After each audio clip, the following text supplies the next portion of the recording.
En plus d'un demi-siècle d'exploration de l'espace, la NASA a enregistré des images des phénomènes les plus extraordinaires de l'univers. Planètes désolées, éruptions solaires géantes et nébuleuses lointaines.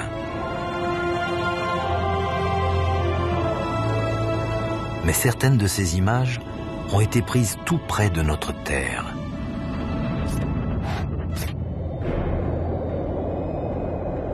Des objets volants tout juste en dehors de l'atmosphère terrestre qui semblent défier toute explication.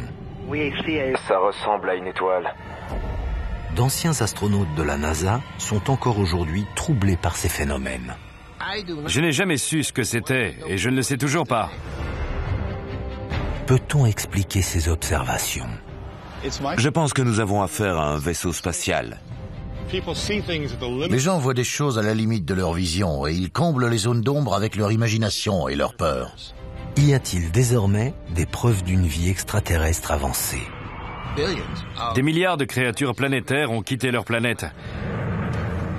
Et elles se déplacent dans d'autres systèmes solaires. Je suis convaincu que nous avons reçu la visite d'espèces extérieures. Des images officielles incroyables. Ces images de la NASA sont incontestables. Les plus grandes missions spatiales de l'histoire. Préparez-vous à découvrir les rencontres les plus étranges de la NASA dans l'univers.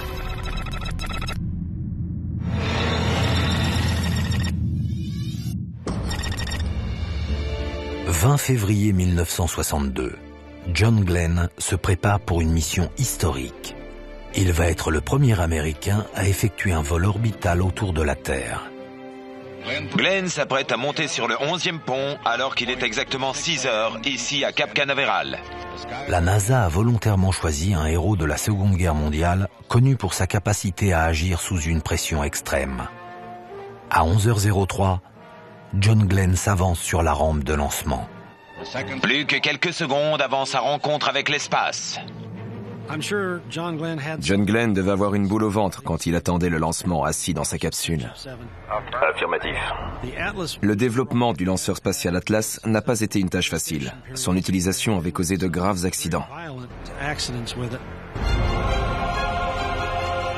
Malgré les risques, John Glenn est prêt à mettre sa vie en danger. Bon voyage, John Glenn.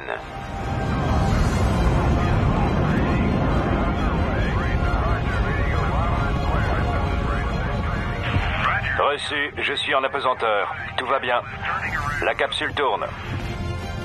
5 minutes à peine après le lancement, Glenn est en orbite. Cette vue est incroyable.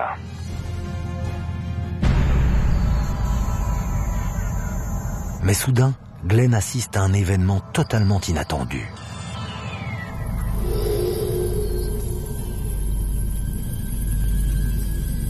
Des points de lumière flous fusent autour de sa capsule. L'appareil est entouré d'une masse lumineuse. Je n'ai jamais rien vu de pareil. Il s'approche de la capsule. On dirait une pluie de petites étoiles. Ils tourbillonnent autour de la capsule, viennent en face du hublot. Leur lumière est extrêmement vive. John Glenn a vu de petits objets par son hublot et les a appelés les lucioles. Ni lui ni personne d'autre n'a jamais su ce que c'était. Après le stress d'un lancement aussi risqué, John Glenn aurait-il pu imaginer ces lucioles?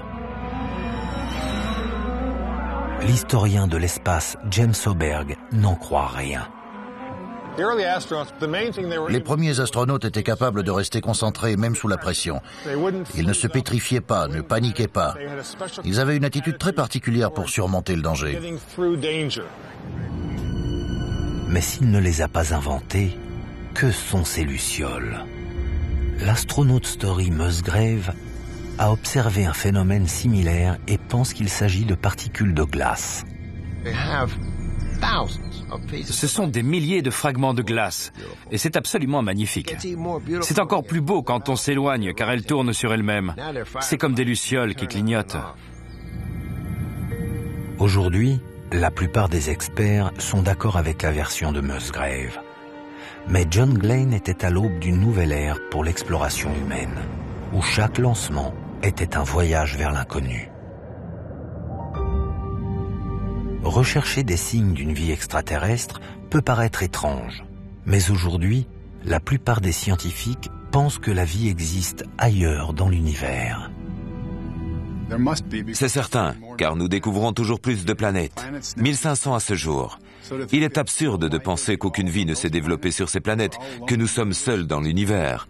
C'est comme revenir à la croyance que la Terre est le centre de l'univers. Sur Terre, on a découvert de la vie dans toutes sortes de milieux. On commence même à découvrir des planètes semblables à la Terre. Tous ces signes nous conduisent vers la même conclusion, il y a probablement de la vie ailleurs.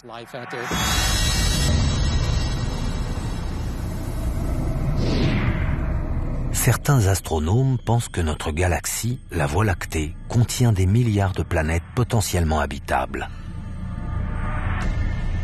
Et il s'agit seulement d'une infime partie de l'univers connu. Une photographie de l'un des champs profonds du télescope Hubble montre environ 300 000 milliards d'étoiles. C'est un gros chiffre. Et ce n'est que l'un des champs profonds. Même lorsqu'on l'oriente vers là où l'on ne voyait rien, on découvre 100 ou 200 000 galaxies. Beaucoup pensent que ces chiffres, pour ainsi dire astronomiques, prouvent de manière quasi certaine qu'il existe une vie extraterrestre. Le nombre de planètes dans la partie observable de l'univers est à peu près comparable au nombre de grains de sable sur toutes les plages de la Terre. La conclusion est très simple. Avec un tel réseau immobilier intergalactique, il est peu probable que nous soyons seuls.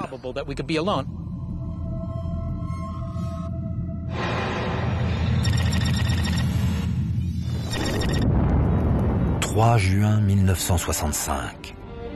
À bord de Gemini 4, l'astronaute Ed White réalise la première sortie spatiale américaine. C'est bon, je suis dehors. Le commandant de bord, James McDivitt, observe depuis l'intérieur de la capsule. J'ai l'impression d'être $1 million.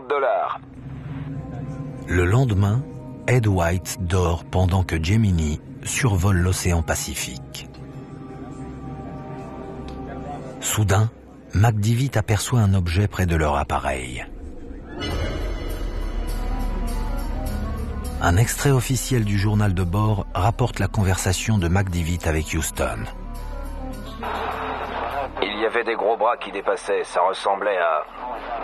Je ne l'ai vu que quelques secondes. Je l'ai filmé avec la caméra et avec le Hasselblad. De retour sur la Terre, la NASA et le NORAD, le commandement de la défense aérospatiale nord-américaine, tentent d'identifier le phénomène. L'objet humain le plus proche qu'ils localisent est à près de 1900 km.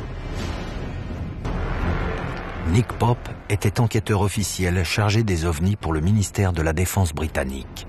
Il a étudié des milliers de phénomènes s'étalant sur près de 50 ans. Il y a des divergences entre ce que James McDivitt a déclaré avoir vu et ce que le NORAD pense qu'il a vu. Certains observateurs pensent que l'objet faisait partie de la capsule Gemini. McDivitt n'est pas de cet avis. McDivitt clame encore aujourd'hui que ce n'est pas son propre appareil qu'il a vu. Des journalistes pensent que McDivitt aurait vu un satellite espion. Nous savons qu'au milieu des années 60, certains satellites étaient lancés sans être annoncés. Il est possible qu'un satellite ait été lancé de manière dissimulée. On ne savait jamais vraiment ce qui se trouvait là-haut. Mais la NASA a confirmé qu'aucun satellite espion ne se trouvait dans la zone. Le 7 juin, la capsule Gemini amérit dans l'océan Atlantique.